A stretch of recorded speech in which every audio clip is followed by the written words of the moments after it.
Everyone, I hope you all are doing good in your studies. तो sorry, सबसे पहले तो मैं इतने दिन से वीडियोस नहीं डाल पाई बिकॉज न्यू बैचेस शुरू हुए हैं तो उसके लिए लिटिल बिट बिजी। सो आज से यूट्यूब वाले बच्चों के लिए 60 क्वेश्चंस मैं करवा चुकी हूँ। 61 क्वेश्चन आज हम करने जा रहे हैं। यहाँ पे मैं करवा रही हूँ आने वाली जो BF UHS की पोस्टें हैं, DHS पंजाब की पोस्टें और GMCH की प्रेपरेशन। सो अगर आप इन तीनों एग्जाम्स की प्रेपरेशन कर रहे हो, इस चैनल को सब्सक्राइब, वीडियो को लाइक शेयर कर देना। अब आपको रेगुलर यहाँ पे क्वेश्चंस देखने को मिलेंगे और साथ ही साथ थोड़ा सा अब पढ़ना स्टार्ट कर दो क्योंकि एग्जाम्स आपके आ जाएंगे। सो अगर किसी भी बच्चे को बैच ज्वाइन करना है तो इस नंबर पे कॉल या फिर मैसेज करके आज ही ज्वाइन कर सकते हैं। DHS पंजाब की पोस्टें जो बच्चे पूछ रहे हैं मैम कब आएंगी, तो बाई फेब और बाई मार्च आपको DHS पंजाब की पोस्टें देखने को मिलेंगी जो कि रहेंगी 400 प्लस। GMCH की पोस्टें आपको इसी मंथ जनवरी में देखने को मिल जाएंगी, 350 प्लस पोस्टें रहेंगी। और DRME की जो BF UHS की खुद की आनी है वो भी आपको विद इन 2 मंथ्स में 250 पोस्टें देखने को मिल जाएंगी। तो अप्रॉक्सीमेटली 1000 पोस्टें हैं जिसके लिए 4 मंथ्स का बैच स्टार्ट कर दिया है मैंने और एक 6 मंथ्स का। 4 मंथ्स के बैच की फीस है 2499 और 6 मंथ्स के बैच की फीस है 3199। दोनों ही बैचेस फुल थ्योरी बैचेस हैं जो कि बेसिक से स्टार्ट होने वाले बैचेस हैं। सो आज ही आप लोग ज्वाइन कर सकते हैं। लाइव एंड रिकॉर्डेड क्लासेस रहेंगी, लाइव क्लासेस भी हैं प्लस रिकॉर्डिंग भी है। देखो अब टाइम नहीं है बच्चे, अगर आप अभी भी क्वायरीज करते हो और मेरे से क्वायरीज आप जो करते हो मैम पेपर कब है उसका वेट मत करो, आप लोग प्रेपरेशन स्टार्ट करो। इट ऑल डिपेंड्स अपॉन आपकी प्रेपरेशन, ठीक है ना। सो उसमें टाइम वेस्ट मत करो, पूछना ऐसे है वैसे है, अपना तैयारी शुरू कर दो। चलो क्वेश्चन देखते हैं। What is a priority nursing consideration when caring for a patient who has just undergone surgery. तो जिसकी अभी अभी सर्जरी हुई है इसमें से कौन सा प्रायोरिटी नर्सिंग कंसिडरेशन जो है आप इस पेशेंट के लिए रखोगे। Encouraging high calorie meal immediately, monitoring for signs of infection and delayed healing, encourage the use of analgesics to avoid addiction, keeping the surgical wound covered all the time। तो देखो अगर किसी की भी अभी अभी सर्जरी हुई होती है तो आप उसे इमीडिएटली हाई कैलोरीज डाइट तो नहीं देते, इमीडिएटली नहीं देते हम, liquid then semi solid then solid, मतलब प्रॉपरली उसकी डाइट जो है वो हम इमीडिएटली स्टार्ट नहीं करते, ठीक है ना। जस्ट अंडरगॉन सर्जरी, तो सबसे पहले तो हमारे लिए इस टाइम इंपॉर्टेंट रहता है कि जो आपने सर्जरी की है वहाँ साइंस ऑफ इन्फेक्शन और डीलेड वुंड हीलिंग के बारे में आप चेक करो, है ना। सबसे पहला प्रायोरिटी तो आपका यही रहेगा ना कि आपने जो सर्जरी की है उसमें आप वहाँ पे साइंस ऑफ इन्फेक्शन से पेशेंट को प्रिवेंट करो। देखो जब भी कोई सर्जरी से पेशेंट आता है तो हम उसका टेम्परेचर बार बार इसीलिए चेक करते हैं कि अगर पेशेंट का बाई चांस टेम्परेचर इंक्रीज होगा तो ये हमें दिखाएगा कि पेशेंट को इन्फेक्शन हो रहा है, ठीक है ना, और वुंड हीलिंग डिले करेगा। तो ये हमारा प्रायोरिटी नर्सिंग कंसिडरेशन रहती है अगर पेशेंट अभी अभी सर्जरी से आया है। नेक्स्ट है which of the following is an early indication of infection in a surgical patient. तो अगर कोई सर्जिकल पेशेंट है उसमें अर्ली इंडिकेशन क्या रहती है कि उसको इन्फेक्शन हो रहा है। So cyanosis, increase WBC count, decrease temperature और सडन वेट लॉस। तो ये तो बहुत ही ईजी क्वेश्चन है। WBC काउंट्स क्या है भाई, W वाइट ब्लड सेल्स जो हैं वो तब इंक्रीज होते हैं जब बॉडी में इन्फेक्शन होता है। तो WBC का क्या काम है कि वो ज़्यादा बढ़ जाते हैं बॉडी में ताकि वो इन्फेक्शन के साथ फाइट कर पाए।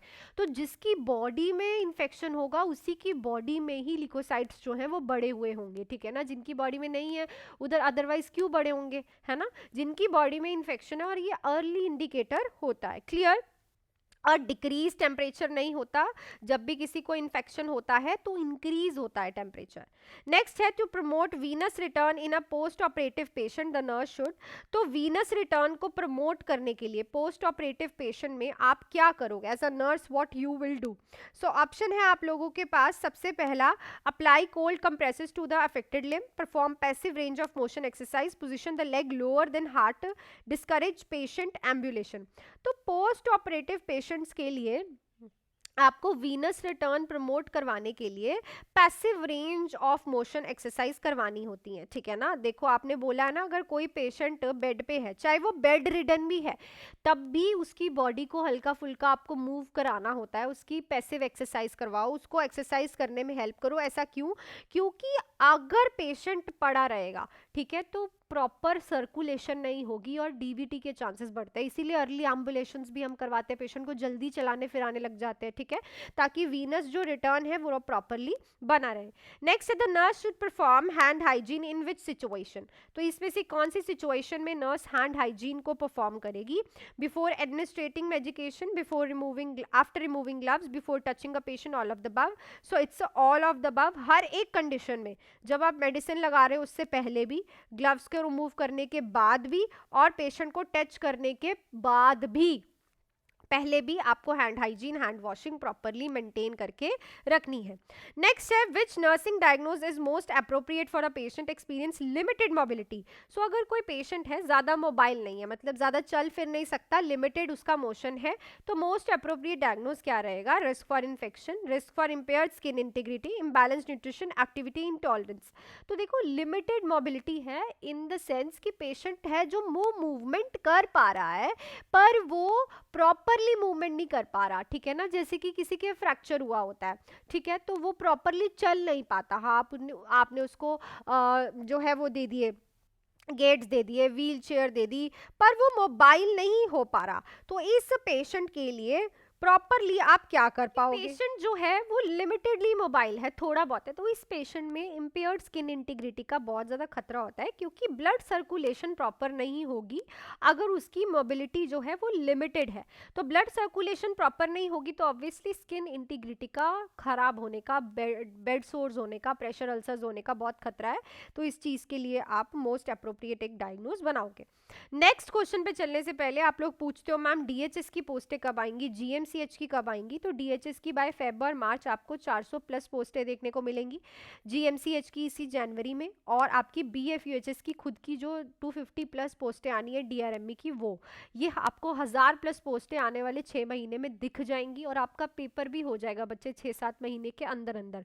सो आप लोगों के पास अब जो टाइम है इसको इधर उधर लगाओ मत, इसको यूटिलाइज करो। अगर आप सेल्फ स्टडी कर रहे हो तो भी अच्छे से पढ़ो, अगर आप बैचेस ज्वाइन करना चाहते हो तो ये हाई टाइम है। एक है 4 मंथ्स का बैच जिसकी फीस है 2499, एक है 6 मंथ्स का बैच जिसकी फीस है 3199। दोनों ही बेसिक से स्टार्ट होने वाले फुल थ्योरी बैच हैं, लाइव एंड रिकॉर्डेड बैच है। अगर आप जॉब भी कर रहे हो तो आपको रिकॉर्डिंग्स भी मिलेंगी और रेगुलर लाइव क्लासेस भी होंगी। सब कुछ इंक्लूडेड है इन बैचेस में, टेस्ट सीरीज भी हैं, एमसीक्यूज भी हैं, डाउट क्लासेस भी हैं, एवरीथिंग इज इंक्लूडेड। आप इस नंबर पे मेरे से कॉल या फिर मैसेज पे बात करके आज ही ज्वाइन कर सकते हैं। डीले मत करो, बिकॉज बाद में आप लोग पछताते हो जब आप एंड में बैचेस ज्वाइन करते हो कि मैम हमसे गलती हो गई, तो वो गलती मत करो और start your preparation from today, ठीक है ना। चलो चलते हैं हम नेक्स्ट क्वेश्चन पे। A patient reports dizziness upon standing, the nurse should first. तो पेशेंट जब खड़ा होता है तो डिजीनेस रिपोर्ट कर रहा है, तो नर्स क्या करेगी? administer oxygen therapy, encourage the patient to sit down immediately, notify the physician, place the patient in a Trendelenburg position। तो इसको हम बोलते हैं कि पेशेंट को जो है ऑर्थोस्टैटिक हाइपोटेंशन है। जब पेशेंट को खड़े होने पे, जैसे वो बैठा एकदम से या फिर लाई कर रहा है, आपने एकदम से उसे खड़ा कर दिया, तो उसका जो ब्लड फ्लो है वो थोड़ा सा स्लो होता है, तो वो प्रॉपर होने में टाइम लगाता है, दैट्स वाई पेशेंट हाइपोटेंसिव हो जाता है। तो इसमें आप पेशेंट को क्या करते हो? इनकरेज करते हो पेशेंट को कि सिट डाउन इमीडिएटली, उसी टाइम ही पेशेंट को आप बिठा देते हो, क्योंकि इसमें सबसे पहले चक्कर खा के गिरने का डर है पेशेंट का, प्लस उस टाइम पेशेंट का हाइपोटेंसिव होता है, तो आप उसे उस टाइम एम्बुलेट नहीं करवा सकते। आप जब भी पेशेंट को बिठा के खड़ा करते हो काफ़ी लंबे समय के बाद, तो उसको 5 मिनट बिठाओ, उसके बाद उसको खड़ा करो। क्लियर? नेक्स्ट है which intervention is most appropriate to support a patient with fever. तो अगर एक पेशेंट को फीवर है तो मोस्ट अप्रोप्रिएट इंटरवेंशन क्या रहेगी?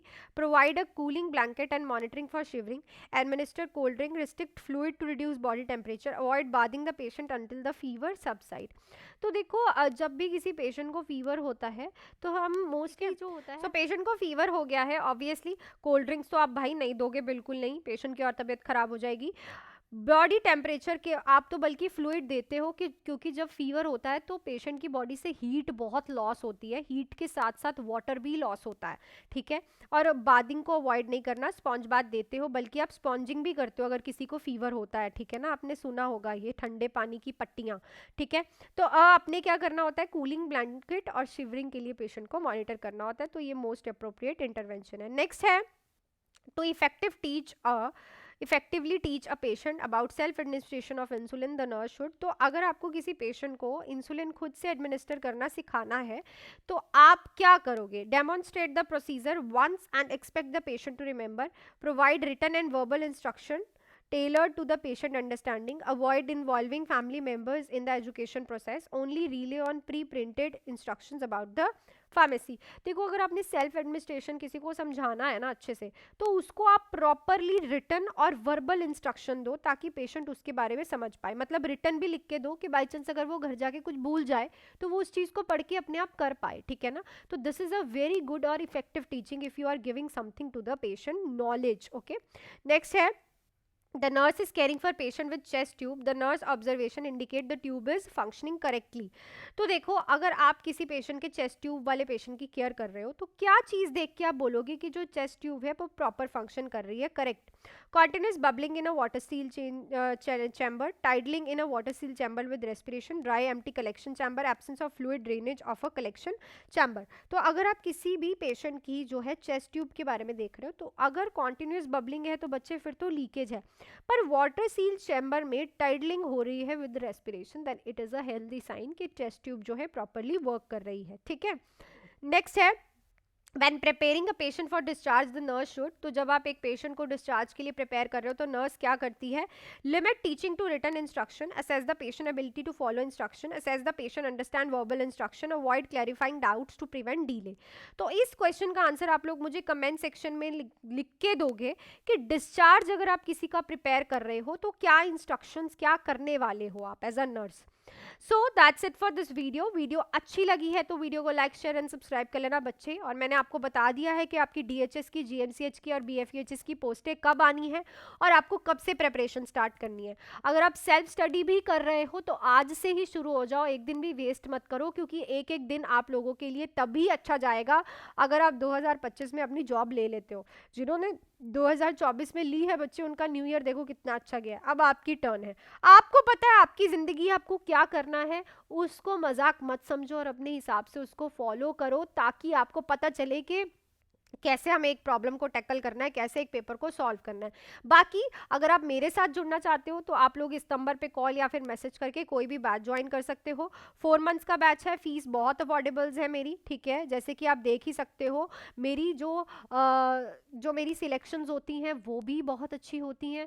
तो आप लोगों के अगर अच्छा लग रहा है कि डिटेल में पढ़ना तो आप कोई भी बैच ज्वाइन कर सकते हो आज ही विदाउट एनी डिले, इस नंबर पे कॉल या फिर मैसेज करके। So that's it for this video. मिलती हूँ नेक्स्ट वीडियो में। Till then do hard work, make your parents proud and all the best।